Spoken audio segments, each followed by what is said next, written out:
Ceci est un livre audio autogénéré par Google. Pour comprendre. Pour comprendre. Collection dirigée par Jean-Paul Chagnolot. L'objectif de cette collection Pour comprendre est de présenter en un nombre restreint de pages, 176 à 192 pages, une question contemporaine qui relève des différents domaines de la vie sociale.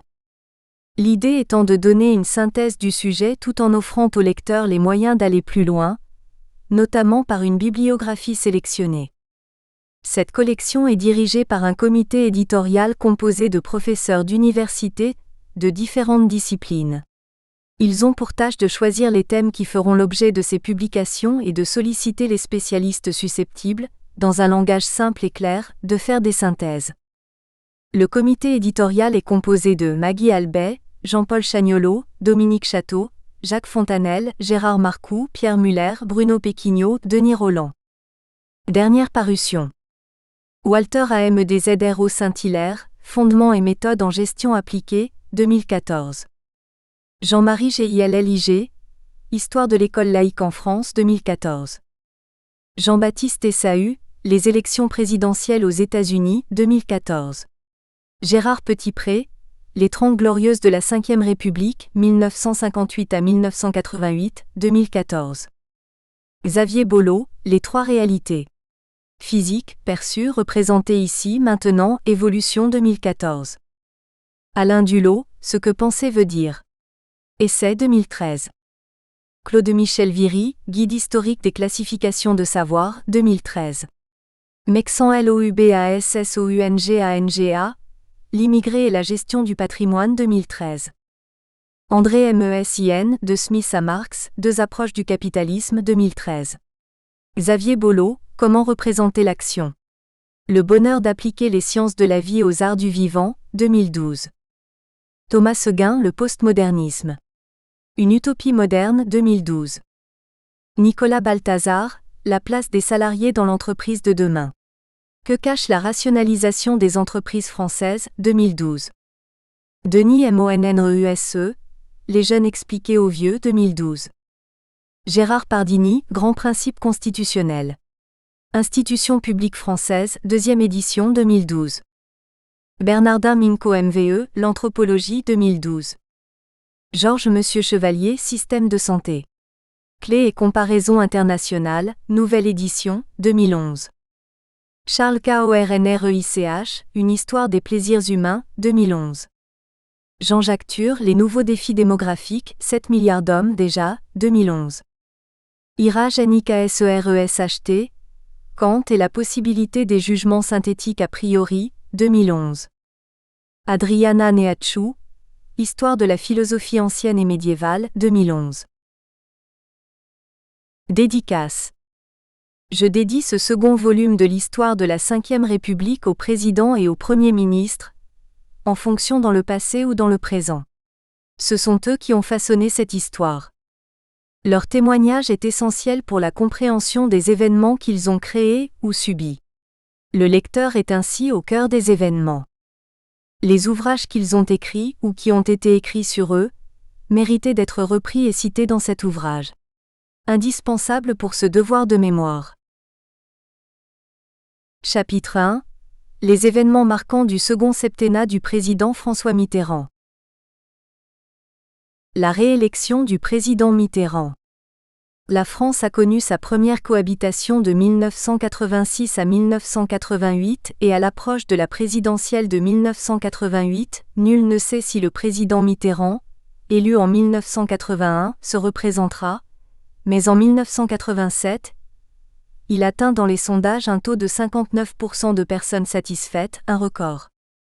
Il s'agit de la 6e élection présidentielle depuis la naissance de la Ve République, instaurée par la Constitution du 4 octobre 1958. C'est la 5e au suffrage universel direct, c'est-à-dire l'élection du président de la République par les citoyens. 1965, Charles de Gaulle, 1969, Georges Pompidou, 1974, Valéry Giscard d'Estaing et 1981, François Mitterrand. Nous avons vu dans le premier volume les 30 glorieuses de la Ve République, 1958 à 1988, que l'élection du président sous la Ve République est régie par les articles 6 et 7 de la Constitution. L'art 6 stipule « Le président de la République est élu pour 7 ans au suffrage universel direct » et l'art 7 précise « Le président de la République est élu au premier tour à la majorité absolue des suffrages exprimés. À défaut, il est procédé à un second tour. » Pour mémoire, rappelons que pour se présenter il faut avoir recueilli 500 parrainages d'élus provenant des 47 000 élus habilités à le faire, répartis dans au moins 30 départements, en fait 42 000 avec le cumul des mandats. Les parrainages seront développés dans le volume à venir de compréhension de la Constitution. Les candidatures potentielles sont nombreuses, multiples et variées. La candidature du Premier ministre Chirac ne fait pas de doute. Valéry Giscard d'Estaing aurait pu vouloir prendre sa revanche de 1981, mais il y renonce le 11 février 1987. J'ai déjà servi. C'est à d'autres de servir à leur tour et je souhaite qu'ils réussissent. La question se posera de nouveau pour lui en 2002, mais nous n'en sommes pas encore là. Raymond Barre, dont la cote remonte dans les sondages, a l'intention de se présenter. Pour mémoire, il s'était prononcé contre la cohabitation. Le 1er juin 1987, François Léotard déclare dans Le Point « Pour le Parti républicain, il n'y a que 2 solutions. Le soutien à Raymond Barre ou le soutien à François Léotard. Toute autre hypothèse est exclue. » La réponse du Premier ministre Chirac est cinglante. Il faut choisir entre exercice de fonctions ministérielles et rôle de militant, le premier étant incompatible avec le second. La leçon sera retenue. De nouveau, Michel Rocard se sent des ailes. Il aura 58 ans en 1988, il a déjà été candidat en 1969 et il avait obtenu 3,6% des suffrages. En 1981, il avait dû se retirer devant la candidature de François Mitterrand.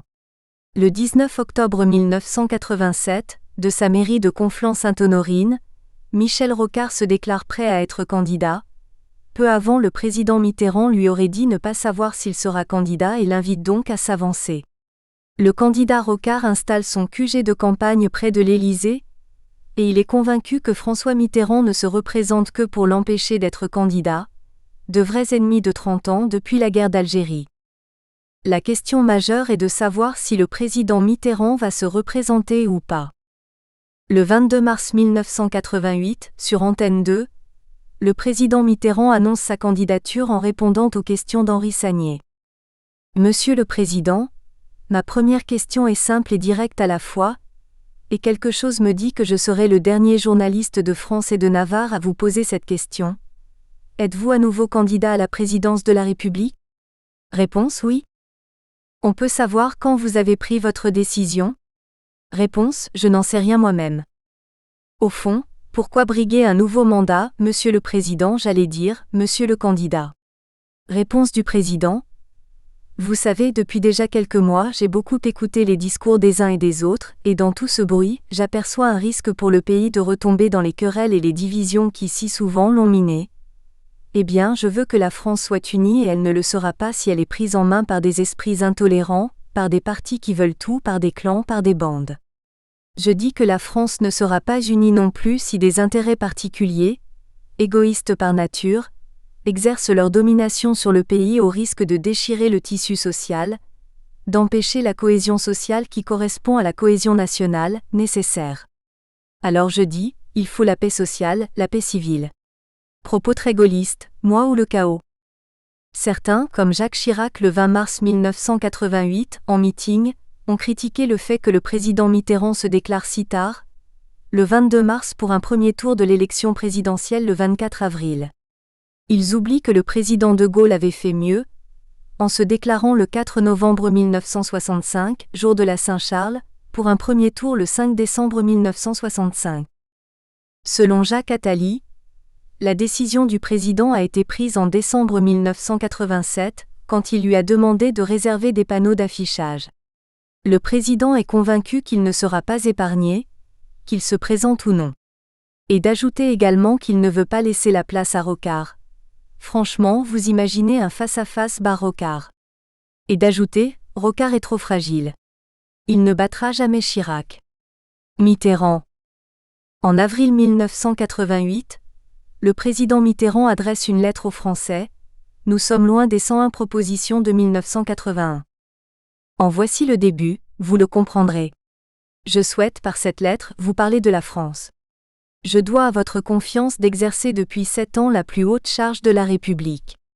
Je ne vous présente pas un programme, au sens habituel du mot.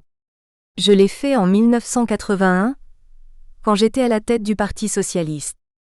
Un programme, en effet, est l'affaire des partis, non du président de la République ou de celui qui aspire à le devenir. Les autres candidatures à l'élection présidentielle de 1988 sont au nombre de 8.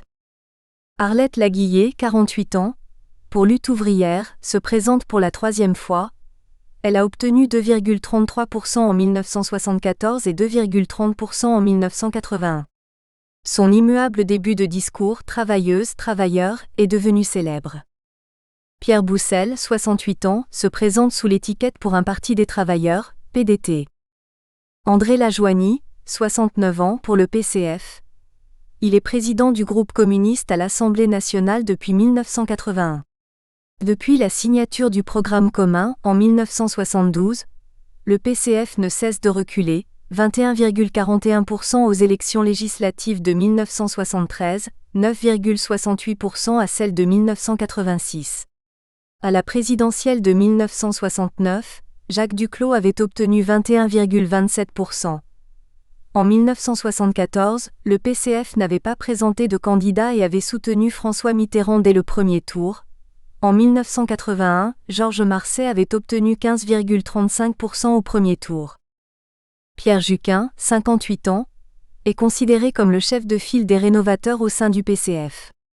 Il présente sa candidature le 12 juin 1987, et il est exclu du PCF le lendemain. Il est notamment soutenu par le Parti socialiste unifié et la Ligue communiste révolutionnaire. Antoine Vechter, 39 ans, est l'un des porte-paroles du mouvement écologiste Les Verts. Pour les écologistes, en 1974, René Dumont avait obtenu 1,32%, et en 1981 Brice Lalonde 3,88%. Aux législatives de 1986, les listes écologiques, peu implantées, avaient obtenu 1,21%. Le 16 janvier 1988, de son bureau de Matignon, le Premier ministre Chirac, 56 ans, annonce sa candidature. En 1986, la majorité à laquelle vous avez donné votre confiance a choisi comme elle le devait d'assumer ses responsabilités. J'ai accepté alors d'être le chef du gouvernement pour entreprendre sans retard le redressement nécessaire de notre pays. La tâche n'était pas facile et je le savais. Pourtant nous avons travaillé, et dans beaucoup de domaines nous avons réussi. Aujourd'hui, les conditions sont réunies pour franchir une nouvelle étape et nous en avons les moyens. Les élections présidentielles sont un choix décisif dont dépendent pour une large part l'avenir de la France et l'avenir de chacun d'entre nous. Le 8 février 1988, Raymond Barre, ancien Premier ministre, annonce sa candidature à Lyon lors d'une conférence de presse.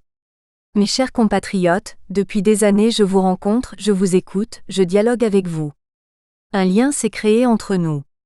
Dans 3 mois, vous choisirez un nouveau président de la République. Vous êtes dans le doute. Il est temps de mettre fin aux faux-semblants, de prendre un nouveau départ. C'est pourquoi j'ai décidé d'être candidat à la présidence de la République. Vous me connaissez ? Comme tout le monde, j'ai mes qualités et mes défauts. Je ne suis pas un spécialiste de la virevolte. Je n'ai jamais fardé la réalité, j'ai toujours agi avec loyauté. Le 26 avril 1987, à la Trinité-sur-Mer, Jean-Marie Le Pen annonce sa candidature à la présidentielle, la patrie étant en danger. Depuis 1986, le Front National, créé en 1972, dispose de 35 députés à l'Assemblée nationale. En 1974, Jean-Marie Le Pen avait obtenu 0,75% des suffrages et en 1981 il n'avait pas obtenu les 500 parrainages pour se présenter à l'élection.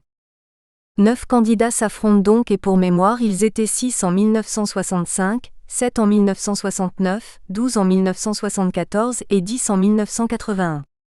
Comme pour chaque présidentielle, des artistes n'hésitent pas à s'engager. Le 20 mars 1988, Jacques Chirac tient meeting à l'hippodrome de Vincennes devant 100 000 personnes. Parmi les artistes venus chanter, la vedette revient à Johnny Hallyday qui se donne en concert. Puis pendant l'entrée de Jacques Chirac, Johnny chante Je t'attends. Jean-Jacques Goldman n'apprécie pas. Enfin, Johnny n'hésite pas à dire « On a tous quelque chose en nous » de Jacques Chirac. Pour la gauche, de nombreux artistes s'engagent. Catherine Lara, Julien Clerc, Gérard Depardieu et surtout Renaud.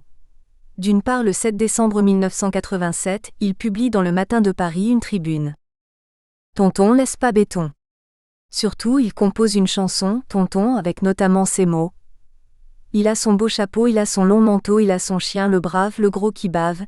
Il a le regard des sages, il est la force tranquille, sereine, il est comme un grand chêne, il sait la futilité de toute chose, la douceur et la fragilité des roses. Tonton s'en va à petits pas. Ce serait le canard enchaîné qui aurait trouvé ce surnom, car c'était le nom de code de François Mitterrand pendant la Résistance. Le 24 avril 1988, au soir du premier tour, sur un peu plus de 38 millions d'inscrits sur les listes électorales, il y a 81,4% de votants et un taux d'abstention de 18,6%. Les bulletins blancs ou nuls s'élèvent à 2%. François Mitterrand arrive en tête, avec 34,11%, et il devance Jacques Chirac, 19,96%. Raymond Barre obtient 16,54%, Jean-Marie Le Pen, 14,38%, André Lajoigny, 6,76%, Antoine Vechter, 3,78%, Pierre Juquin, 2,10%, Arlette Laguillet, 1,99% et Pierre Boussel, 0,38%. Le candidat président fait 9% de mieux qu'en 1981, mais ceci est dû notamment à l'effondrement du PC. En 1981, Georges Marchais avait réalisé 15,35%. Jacques Chirac fait moins que les 21% en 1981 des trois candidats gaullistes. Chirac, Debré, Garot. La cohabitation semble avoir plus profité au président Mitterrand qu'à son Premier ministre Chirac. Concrètement, le président sortant affrontera son Premier ministre au second tour, une première sous la Ve République. Et une dernière, car en 2002, le Premier ministre Jospin sera éliminé dès le premier tour et n'affrontera pas le président Chirac au second. Ce soir du premier tour, Raymond Barre et Jacques Chirac arrivent ensemble au Sénat pour une déclaration commune.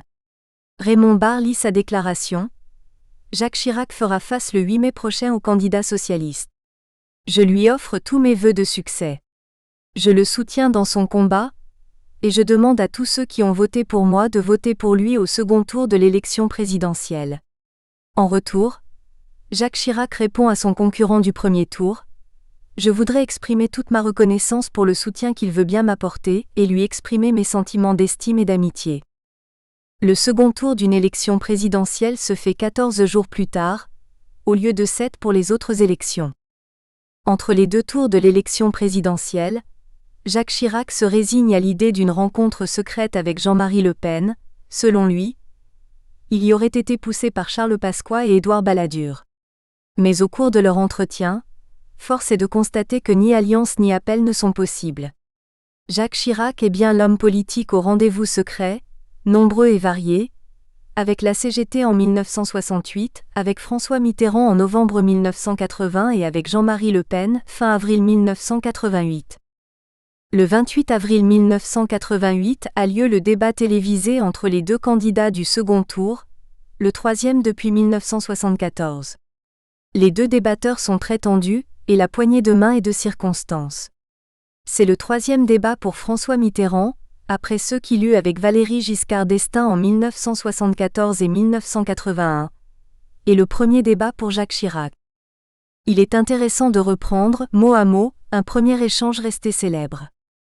François Mitterrand déclare : « Moi je vous appelle Monsieur le Premier ministre et je continue de vous appeler Monsieur le Premier ministre, car c'est comme cela que je vous ai appelé pendant 2 ans et que vous l'êtes. » Jacques Chirac lui répond : « Permettez-moi juste de vous dire que ce soir je ne suis pas le Premier ministre et vous n'êtes pas le Président de la République.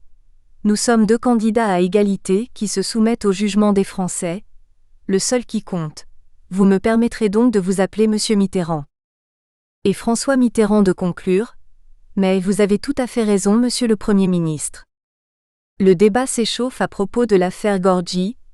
diplomate iranien suspecté de lien avec les attentats terroristes de fin 1986 à Paris, mais qui a été libéré le 29 novembre 1987.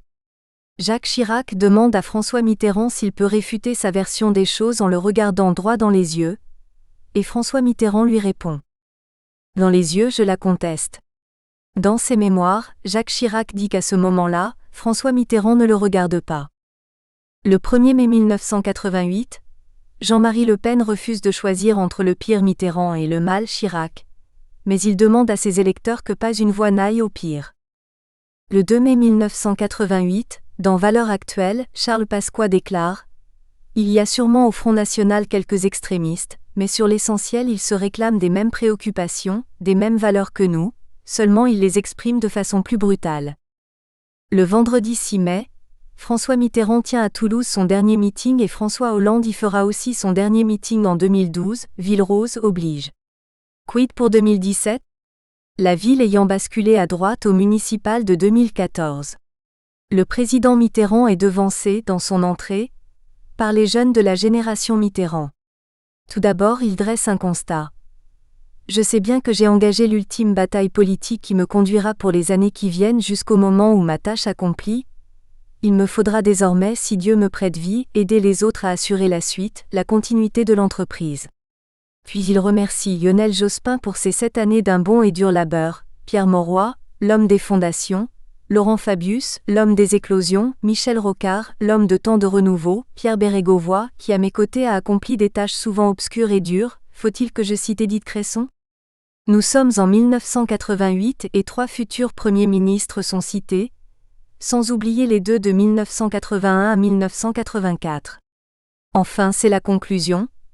Amis qui m'entendez, c'en est fini de nos rencontres de ce type pour ce soir et d'autres soirs pour cette campagne présidentielle. Il y aura d'autres combats, vous y serez, je n'en serai pas éloigné. Cela ressemble un peu aux adieux de Fontainebleau. Le dimanche 8 mai 1988 au matin, le président Mitterrand et le Premier ministre Chirac commémorent l'armistice de 1945, sachant, l'un et l'autre, à quoi s'en tenir, au vu des sondages dont ils ont connaissance. Le 8 mai 1988, au soir du second tour, il faut tout d'abord noter une forte progression du nombre de votants qui passe à 84,1%, ainsi que le nombre de blancs ou nuls. François Mitterrand avec 54% est réélu président de la République. Le passage de la gauche au pouvoir n'est plus une exception. Le 11 mai 1988, le Conseil constitutionnel proclame les résultats officiels du second tour conformément à l'art 58 Sion. Le Conseil constitutionnel proclame les résultats du scrutin. Charles Pasqua se remémore les paroles prononcées par Georges Pompidou, au lendemain de sa déclaration de candidature en 1969. Je sais ce que diront les historiens. Après le temps des hommes extraordinaires, voici celui des hommes ordinaires. Mémoire, le temps du président normal est à venir. Michel Rocard est nommé Premier ministre. Le 10 mai 1988, le Premier ministre Chirac remet au président Mitterrand la démission de son gouvernement. La tradition républicaine est respectée. Il s'était engagé lors du débat télévisé. François Mitterrand. Élu le 8 mai, je nommerai un Premier ministre si toutefois le Premier ministre qui est devant moi, et l'est encore, démissionne. C'est la tradition républicaine. Mais en droit strict, constitutionnel, le Premier ministre ne peut quitter le pouvoir, son poste, sa fonction qu'à la demande de l'Assemblée nationale.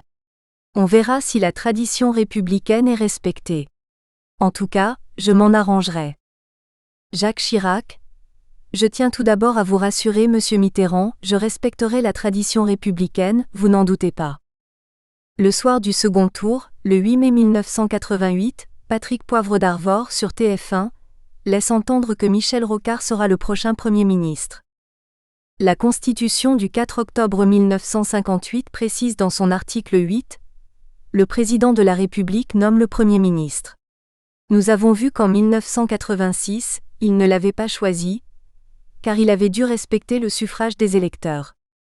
Le président Mitterrand doit gérer la nomination d'un Premier ministre avec la majorité de droite à l'Assemblée nationale.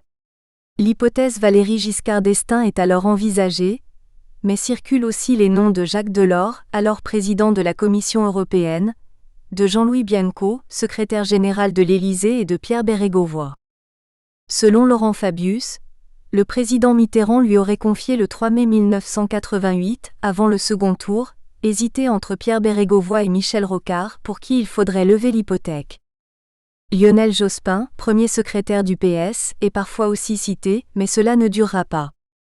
Selon Jacques Attali, ne restait plus qu'à nommer Rocard. Il est le président, était convaincu que l'homme politique préféré des Français était si incompétent, si velléitaire, ses vues si étroites, son langage si obscur que son gouvernement ne tiendrait pas plus d'1 an. Mitterrand. Comme nous l'avons vu, lors de la composition des gouvernements nommés par le président Mitterrand, Michel Rocard a été de 1981 à 1983, ministre du Plan et de l'Aménagement du Territoire et ministre de l'Agriculture en 1983. Le 4 avril 1985, il démissionne pour protester contre le retour du scrutin proportionnel pour les législatives de 1986. Dans son état-major de campagne, François Mitterrand avait donné à Michel Rocard le titre de conseiller spécial, comme pour Pierre Mauroy en 1981. Le 9 mai 1988, le président Mitterrand reçoit Michel Rocard et lui fait part de son hésitation entre lui et Pierre Bérégovoy. Le 10 mai, matin, le président Mitterrand continue sa réflexion et ses consultations et le midi, il déjeune avec Michel Rocard. Il lui confirme qu'il sera son prochain nouveau Premier ministre. Le 10 mai 1988, Michel Rocard, âgé de 58 ans, devient Premier ministre du président Mitterrand.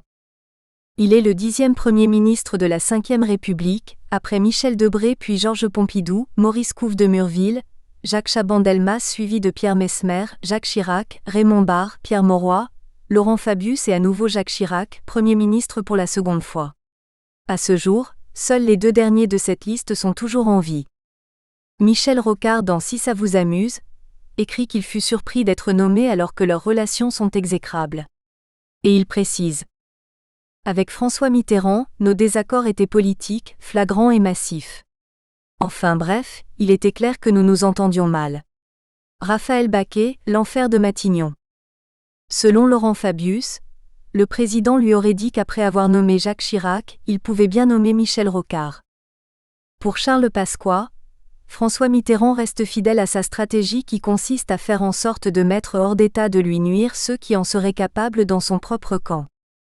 Jacques Attali écrit: ce fut donc un étrange attelage, chacun convaincu que l'autre voulait sa perte, qui prit le pouvoir en mai 1988. Mitterrand. Roland Dumas relate des propos plus acerbes dans Coups et blessures.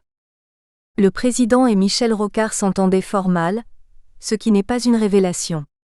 Le président avait été contraint de nommer Rocard à Matignon, car ce dernier avait l'opinion pour lui. Il avait amusé la galerie avec son Big Bang, et la presse bobo vantait le rocardisme comme la panacée.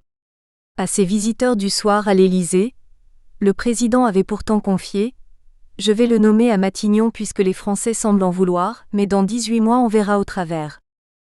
Le 10 mai 1988, à 17h30 a lieu la passation des pouvoirs entre Jacques Chirac et Michel Rocard. Les 2 hommes se connaissent bien, ils ont été élèves à Sciences Po en même temps. Il semblerait que Jacques Chirac ait dit ce jour-là à son ami Rocard de se méfier quand François Mitterrand devient aimable, car c'est alors signe qu'il prépare un mauvais coup.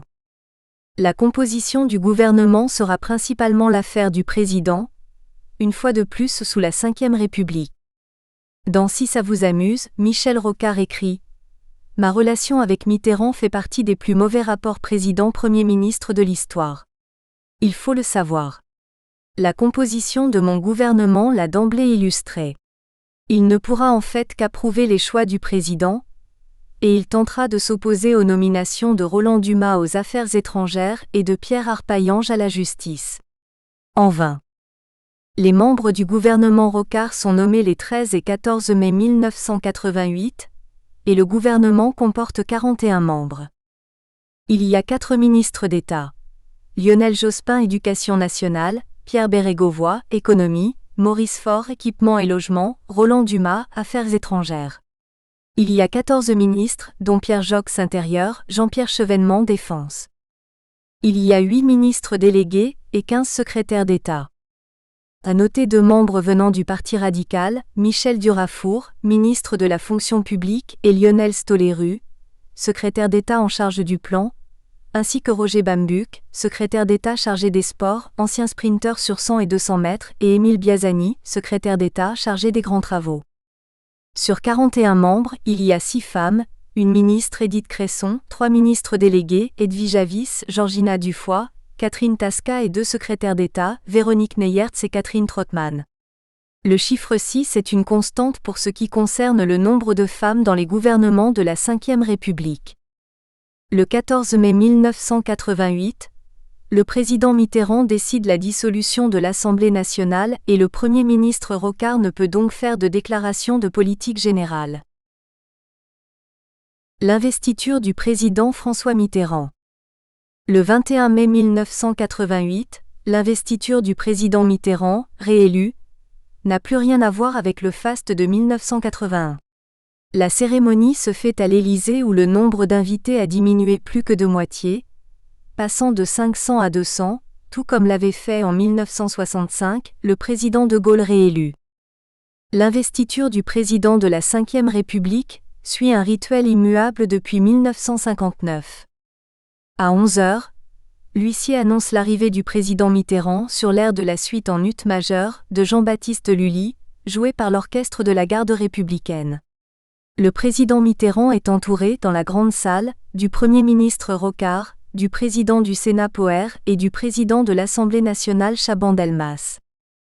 Le président du Conseil constitutionnel, Robert Badinter, donne lecture au président des résultats qui ont été proclamés le 11 mai.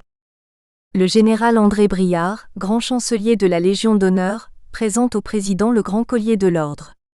Pour mémoire, il avait succédé en juin 1981 au général Alain de Boissieu, gendre du général de Gaulle, qui avait démissionné pour ne pas présenter le grand collier car il ne le méritait pas. Puis, le président Mitterrand officiellement investi prononce son discours d'investiture et déclare notamment « Au seuil de ce septennat, je souhaite interpréter en peu de mots aussi justement que possible la volonté populaire exprimée le 8 mai. Je le ferai, tourné vers l'avenir, sans égrener les comptes du passé, et je poserai cette question. Quelle leçon essentielle tirer de l'événement qui me vaut d'assumer aujourd'hui, dans la continuité de nos institutions et de mon propre mandat, la magistrature suprême ? La réponse est là, évidente. Par le cœur et par la raison, la France aspire à rassembler ses forces dans le respect de ses valeurs, les valeurs de la République. C'est pourquoi je ne sépare pas le devoir politique d'ouverture de l'obligation sociale de solidarité, ni l'obligation de solidarité de l'esprit d'entreprise, l'esprit d'initiative dont nous avons plus que jamais besoin.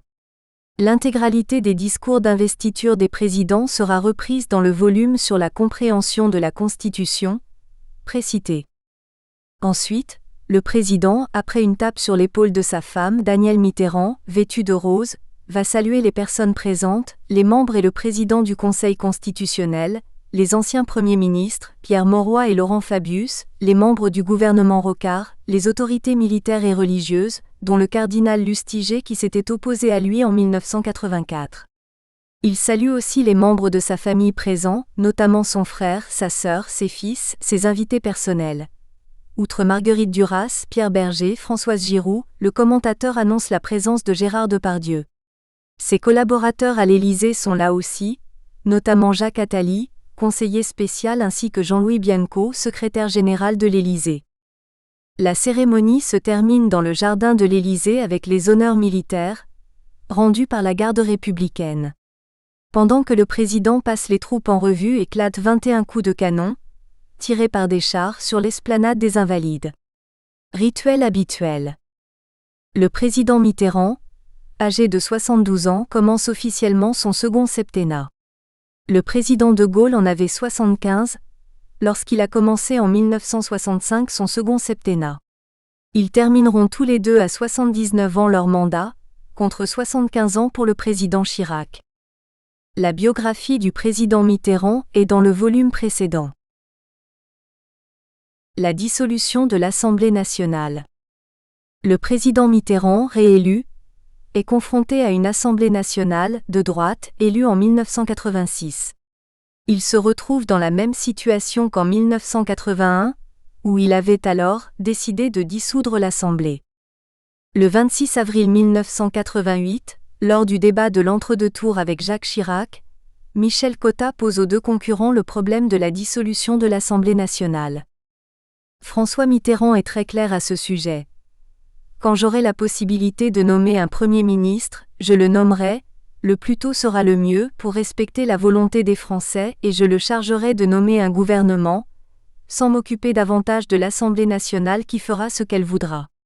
Bien entendu, ce Premier ministre aura pour directive de présenter une équipe de gouvernement, capable de représenter une large majorité des Français de façon à se trouver à l'aise devant les électeurs qui se seront prononcés en ma faveur. Il appartiendra à l'Assemblée nationale de faire ce qu'elle voudra et le Premier ministre me dira « Je peux poursuivre la tâche que vous m'avez confiée ou je ne le peux pas, et s'il ne le peut pas, je dissoudrai l'Assemblée nationale. » Concrètement, il n'est pas question de dissolution automatique comme en 1981. Le président, s'il était réélu, nommerait un Premier ministre puis un gouvernement, et verrait la réaction de l'Assemblée. Encouragé par ce discours, Michel Rocard serait prêt à gouverner avec les centristes qui, avec Pierre Méhaignerie, n'y seraient pas hostiles. Il fait appel à Jacques Chaban-Delmas, président de l'Assemblée nationale, pour essayer de convaincre le président de tenter cette ouverture politique. Ce dernier le reçoit et lui fait part de sa réflexion à venir. Concrètement, en 20 ans, Michel Rocard est passé de l'extrême gauche avec le PSU à la tentation du centre. Mais le président Mitterrand décide en définitive une dissolution. Les formalités à remplir par le président pour dissoudre l'Assemblée nationale sont uniquement limitées à 3 consultations. En effet, l'art 12 stipule « Le président de la République peut après consultation du Premier ministre et des présidents des assemblées, prononcer la dissolution de l'Assemblée nationale ». Le président Mitterrand consulte donc le Premier ministre Rocard, le président de l'Assemblée nationale, Jacques Chaban-Delmas et le président du Sénat Alain Poher. Chacun se doute des avis émis, avis qui par ailleurs n'engagent en aucun cas le président, comme nous l'avons déjà vu à 3 reprises dans le volume précédent Les 30 Glorieuses de la Ve République, 1958 à 1988. Concrètement aussi, le droit de dissolution est un pouvoir discrétionnaire, que le président exerce seul. Nul ne doit la lui proposer et nul ne peut l'y contraindre ou l'en empêcher. Ceci vaut toujours en 2014. Le 14 mai 1988, le président Mitterrand prononce la dissolution de l'Assemblée nationale. Pour la seconde fois, le président Mitterrand a décidé de dissoudre pour éviter une crise politique, comme en 1981. Il rejoint le président de Gaulle qui avait aussi dissous en 1962 et 1968, pour résoudre une crise. Les élections législatives des 5 et 12 juin 1988. Les élections législatives de 1988 sont les 9e élections, dont 4 anticipées pour cause de dissolution, d. en 1958, 1962 d. 1967, 1968 d. 1973, 1978, 1981 d. 1986, 1988 d. Le Premier ministre Jacques Chirac a restauré le scrutin majoritaire dès son arrivée au gouvernement, en 1986. Il s'agit d'élire 577 députés depuis le redécoupage des circonscriptions pour les législatives de 1986. Ce chiffre ne bougera plus, et il figure désormais dans la Constitution depuis la révision de 2008. La majorité à atteindre est donc de 289 députés, notamment en cas de motion de censure prévue à l'art 49 Sion. Nous avons vu dans le volume Les 30 Glorieuses de la Ve République qu'une seule motion fut votée, le 5 octobre 1962. Le décret de dissolution du 14 mai 1988 fixe la date des élections législatives, les 5 et 12 juin 1988, dans le respect de l'art 12 Sion. Les élections générales ont lieu 20 jours au moins, et 40 jours au plus après la dissolution. Le président Mitterrand ne s'investit pas dans la campagne et pire, selon Jacques Attali, le président laissa même entendre qu'il ne fallait pas que les socialistes en sortissent trop nombreux. Mitterrand. Le 5 juin 1988, au soir du premier tour, sur environ 38 millions d'inscrits sur les listes électorales, la participation est de 65,74%, soit une abstention de 34,26%. Les bulletins blancs ou nuls s'élèvent à 2%. Comme prévu, le PS est en tête avec 34,76% des suffrages, le PCF obtient 11,32% et l'extrême gauche 3,6%. Le RPR avec 19,18% devance l'UDF avec 18,50%. Le FN obtient 9,66%. Le second tour verra des triangulaires, et se pose de nouveau le problème des alliances entre la droite et l'extrême droite. Certains pratiquent localement des désistements. Mais Simone Veil déclare qu'au second tour, entre un candidat FN et PS, elle votera PS. Au titre du Front républicain. Le 12 juin 1988, au soir du second tour, la participation est en hausse et atteint 69,89% et les bulletins blancs ou nuls sont également en hausse avec 3,3%. Le PS obtient 275 sièges et il n'a pas seul la majorité de 289 sièges, le PCF a 25 sièges. L'Union du Centre obtient 41 députés. Le RPR a 132 sièges et l'UDF 90 sièges. Le FN, du fait du scrutin majoritaire, n'a plus qu'une députée, Yann Pia. Il en avait 35 en 1986 avec le scrutin proportionnel. L'élection de Laurent Fabius à la présidence de l'Assemblée nationale. Selon l'art. 32 Sion, le président de l'Assemblée nationale est élu pour la durée de la législature, c'est-à-dire pour 5 ans durée du mandat des députés. Le jeudi 23 juin 1988 a lieu l'élection du président de l'Assemblée nationale, conformément à l'art. 12 Sion, qui prévoit qu'après une dissolution, l'Assemblée nationale se réunit de plein droit le deuxième jeudi qui suit son élection. Le deuxième tour a eu lieu le dimanche 12 juin 1988, et l'Assemblée nationale se réunit donc le jeudi 23 juin pour élire son président. Le rituel est immuable et a été rappelé à maintes reprises, dans le premier volume Les 30 Glorieuses de la Ve République, 1958 à 1988. La séance est présidée par le doyen d'âge Édouard-Frédéric Dupont, 86 ans, et parmi les 6 plus jeunes députés formant le bureau se trouve Christian Estrosi, qui sera plusieurs fois ministre dans les gouvernements de Villepin et Fillon II. Il deviendra maire de Nice en 2008. Parmi les scrutateurs, chargés du dépouillement du vote, se trouve Jean-Marc Ayrault, futur Premier ministre du président Hollande. Le doyen d'âge prononce son discours, rituel oblige, et donne la liste des candidats, Jacques Chaban-Delmas, Laurent Fabius, Georges HPC et Yann Pia FN. Au premier tour, la majorité absolue à atteindre est de 285 suffrages, compte tenu du nombre des votants 573, diminué des bulletins blancs ou nuls, 5. Avec 276 suffrages, Laurent Fabius devance Jacques Chaban-Delmas 263, Georges Hage 25 et Yann Pia 4, alors qu'elle est la seule élue du Front national.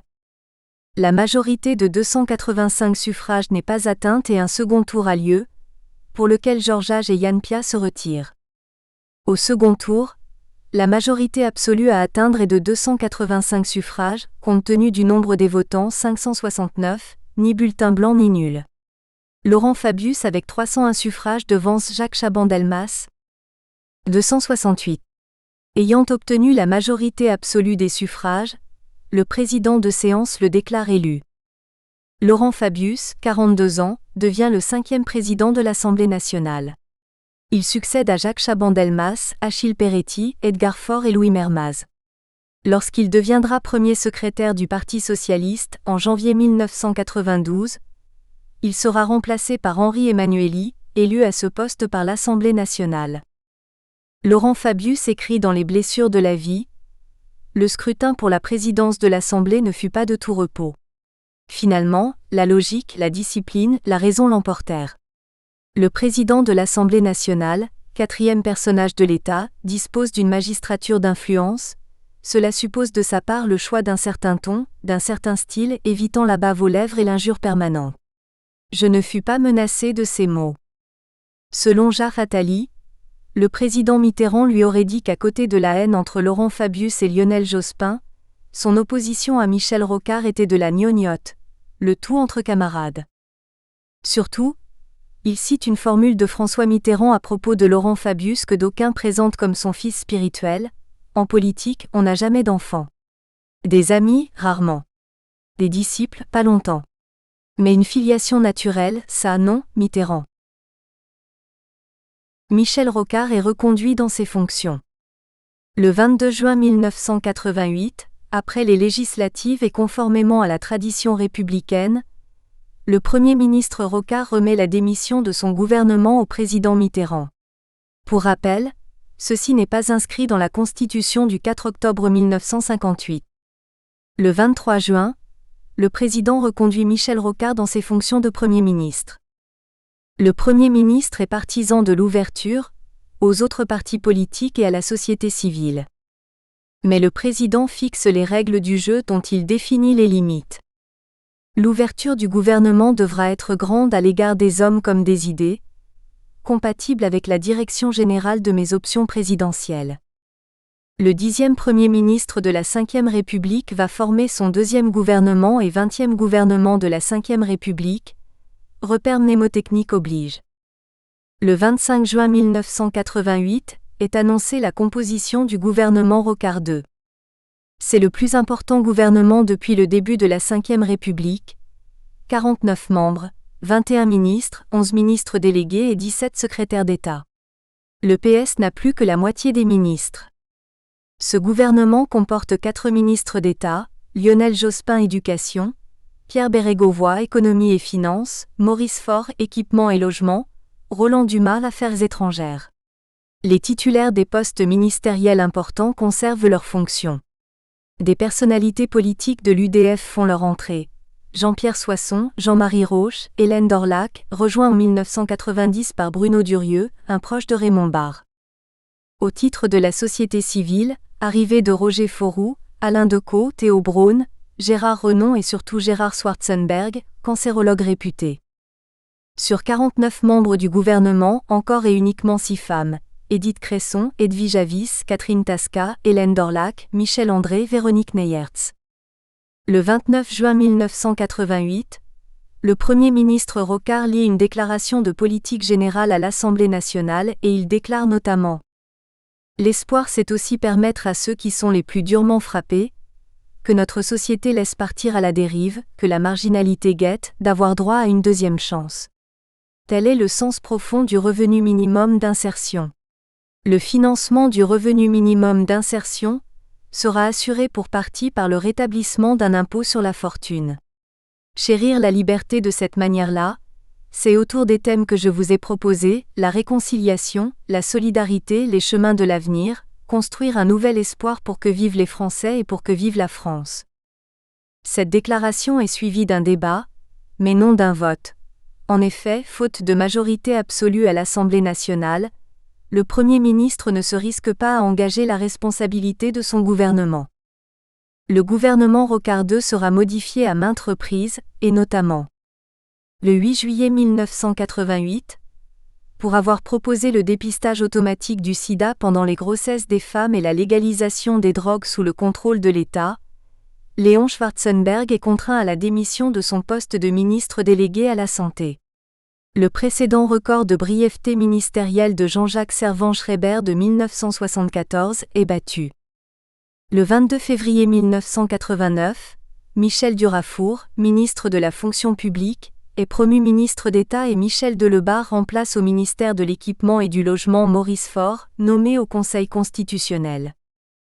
Le 5 juillet 1990, Olivier Stirn, ministre délégué au tourisme, est contraint de démissionner car il avait, lors d'une réunion, payé 200 figurants pour remplir la salle. Le Canard enchaîné parlera de l'andouille de Vire. Il était implanté dans cette ville. Le 29 janvier 1991, Jean-Pierre Chevènement démissionne de son poste de ministre de la Défense pour marquer son opposition à l'engagement de la France aux côtés des Américains dans l'offensive en Irak. Et pendant ce temps-là, François est parvenu à ses fins, car après avoir devancé au premier tour le candidat communiste, maire de Tulle, il est devenu député en 1988. Lors de la cérémonie d'investiture du président Mitterrand le 21 mai 1988, Harlem Désir intervient auprès du président pour que soit donnée une circonscription à Ségolène. Le président reçoit sa conseillère et lui propose les Deux-Sèvres, sans grand espoir pour une victoire. Mais Ségolène bat le candidat UDF. Le président aurait salué cette petite bourgeoise qui va tâter le cul des vaches et qui gagne. Concrètement, hommes et femmes sont députés à près de 400 km de distance. Nicolas et Carignon, ministre de l'Environnement dans le gouvernement Chirac, créent un comité de soutien des jeunes pour l'élection de ce dernier, dont le directeur de campagne est Pasqua. Mais Chirac est battu par le président sortant.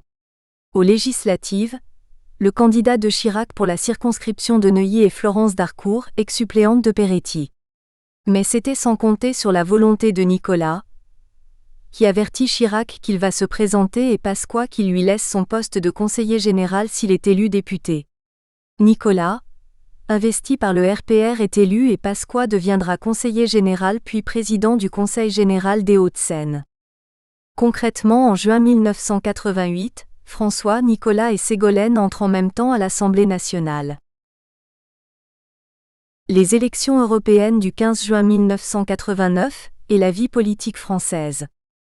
Les élections européennes de 1989 sont les troisièmes élections après celles de 1979 et de 1984. Les députés européens comme les députés français sont élus pour 5 ans. Le 1er janvier 1986, l'Espagne et le Portugal ont rejoint la communauté européenne qui compte désormais 12 membres. Les autres membres sont l'Allemagne, la Belgique, le Danemark, la France, la Grèce, l'Irlande, l'Italie, le Luxembourg, les Pays-Bas, le Royaume-Uni. Le Parlement européen est composé de 518 membres, dont 81 pour la France, même chiffre depuis 1979. Les élections se déroulent en France le 15 juin 1989 et le mode de scrutin est toujours le scrutin proportionnel à un tour. Valéry Giscard d'Estaing, soutenu par Jacques Chirac, conduit la liste commune RPR-UDF avec Alain Juppé en seconde position. Ceci était préconisé par Édouard Balladur et contesté par Charles Pasqua. Simone Veil, qui fut la première présidente du Parlement européen en 1979, conduit une liste dissidente. Laurent Fabius, président de l'Assemblée nationale, conduit la liste du PS et non Pierre Mauroy, son premier secrétaire. Philippe Herzog conduit la liste du PCF. Antoine Wechter, qui fut candidat à la présidentielle de 1988, conduit la liste des Verts. Jean-Marie Le Pen conduit la liste du FN. Le 15 juin 1989, les élections en France sont marquées par une très forte abstention de plus de 51% sur les 38 millions d'électeurs inscrits sur les listes électorales. Les listes qui obtiennent des sièges sont les suivantes. Liste Valéry Giscard d'Estaing, 28,88% des voix et 26 sièges. Liste Laurent Fabius, 23,61% des voix et 22 sièges. Liste Jean-Marie Le Pen, 11,73% des voix et 10 sièges. Liste Antoine Wechter, 10,59% des voix et 9 sièges.